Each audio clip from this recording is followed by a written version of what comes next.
The worst fears of hog raisers and the Aggie officials of the DA have just been confirmed. The unseen and mysterious killer that has wasted hundreds, if not thousands, of backyard raised pigs over a month-long period was positively identified to be the dreaded African swine pandemic many earlier hinted has reached our shores. PTV correspondent Clazel Pardilla unravels more of the particulars on the discovery and the reaction thereafter in this report. Abnormal increase of swine mortality rate recently shocked backyard hog raisers in some areas in the Philippines.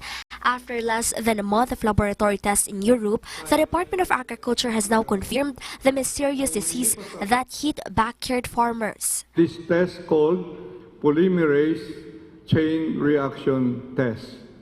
And 20 blood samples have been sent, but out of the 20 blood samples, 14 are positive with African swine fever. The DA said the virus is possibly acquired from swill feeding. These are food wastes from hotels and restaurants mixed with contaminated meat from ASF-affected countries. Mabilis po siyang kumalat sa loob ng katawan. Tumagal-tagal po siya sa katawan, nagkakaroon na po ng mga hemorrhages, kaya makikita po natin sa balat, meron po siya mga rashes. At kung mabilis po ang proseso, maaaring sa loob po ng 3 hanggang 5 araw mamamatay po yung baboy. 6 areas in Rizal and 1 in Giginto, Bulacan were affected by ASF. More than 7,000 pigs are called, which include Lillian's pigs. Nakakasakit ng damdamin. Masakit talaga sa loob namin. Napakasakit. Kasi yun lang ang hanap buhay namin, mami.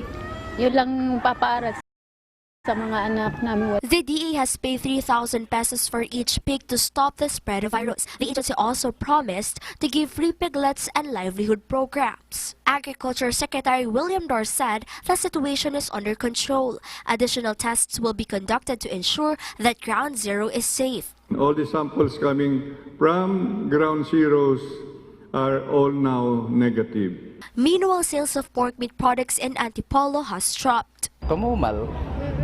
Mahina gan. Natatakot eh. Mahirap na yung sa kalusugan. Kaya gulay muna. But Dar clarified, Philippine pork is safe from consumption. In a Budol fight, Dar and Health Secretary Francisco Duque showed that public should not be alarmed or discouraged from eating pork meat products. According to SINAG, there is an ample supply of meat. 125 pesos a kilo farm gate price of pork will not move until December. Meanwhile, quarantine measures will be intensified. 82 million pesos was allocated by the Philippine government for the installation of food paths in ports nationwide. Clazel Pardilla for the Nation. Meanwhile, Malacanang echoed the Department of Agriculture's assurance that it is safe to eat pork meat. Presidential spokesperson Salvador Pinelo also said the palace is confident in the competence of Agriculture Secretary Dar to handle the situation. He assured that the DA and other government agencies concerned are taking steps to address this problem.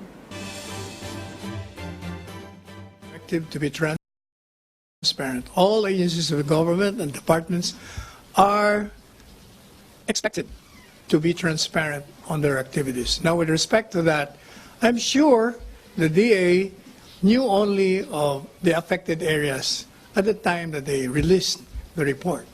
I'm sure the DA Secretary is competent enough to handle the problem.